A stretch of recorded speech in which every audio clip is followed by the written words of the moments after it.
Stand ready for my arrival, worm.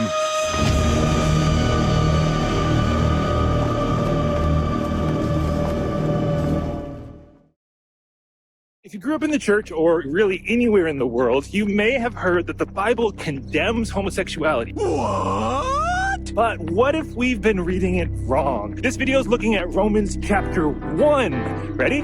This video is a part of a series where I'm looking at all the verses that people tend to use to condemn homosexuality and showing that that's not what the Bible says. This video, we're in Romans chapter 1. We've done the Hebrew scriptures for the past couple weeks. Now we're into the Christian scriptures. And Romans 1 is often looked at as Paul's definitive statement against homosexuality. But, yeah, you knew there was a but. That only happens when you read a couple verses and ignore the whole context. That's kind of the theme in these videos so far, isn't it? Let's get into it and let's talk about why context matters. Let's start with this. Homosexuality is not a sin. Okay, I know some of you are already going to the comments to tell me why I'm wrong and why I'm a false prophet and why I'm going to hell or something like that. And others might be thinking, really? How can that be true? But I want to learn more. Okay, this video is for you. Let's keep watching. Let's start by reading the two verses in Romans that people often like to clobber queer people on the head with. Here, take a quick look. This is what they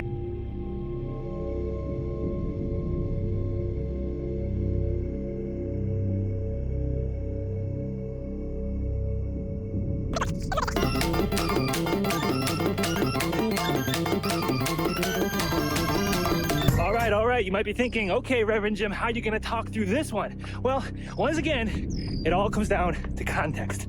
Let's talk about why context is so important.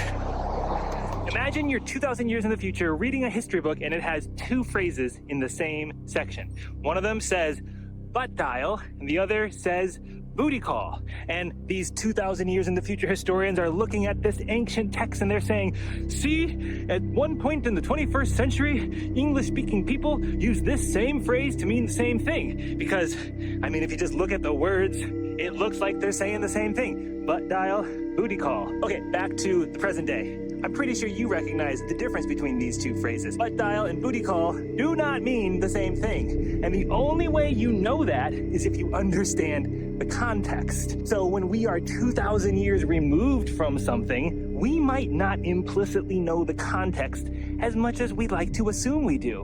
What does this have to do with Romans chapter 1? You gotta know the context to know if he's saying butt dial or booty call. Okay, he's not actually saying either of those things, but it's a metaphor. You get it? So what's the context of Romans? Well, we've got a hint right there in the name. It's a letter to Romans, to people who live in Rome. It's worth pointing out that this is probably Paul's least personal letter because he's never met them yet. He's writing this letter before he shows up. Typically, the other letters we see in the Christian scriptures that Paul wrote, he had been there first, helped start a community of people following the way of Jesus, and then he wrote letters to address some problems that were coming up. But this one is different. This is Paul sending a huge letter, his longest letter. That's why it's the first of all the epistles. They're in order of longest to shortest. And so he's covering a lot of big theological issues.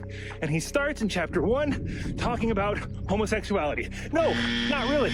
He starts by talking about idol worship. Idol worship is the context of Romans chapter 1, not homosexuality.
What? What? What?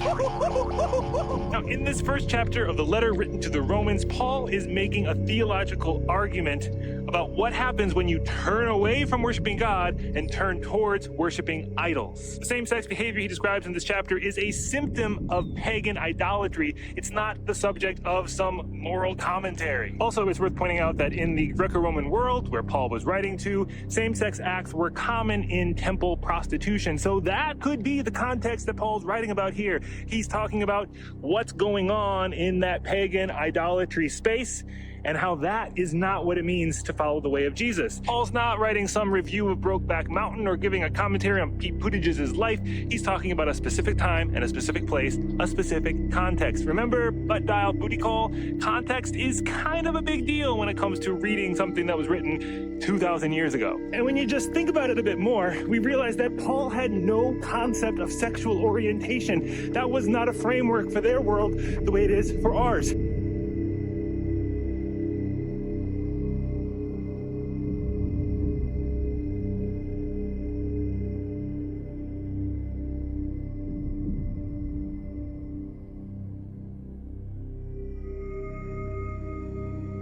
So Paul's not writing this as some commentary towards queer people. Paul's writing to heterosexual people who are behaving in an unnatural way as part of their pagan idolatry. Yeah, does that blow your mind? Because it kind of blows my mind.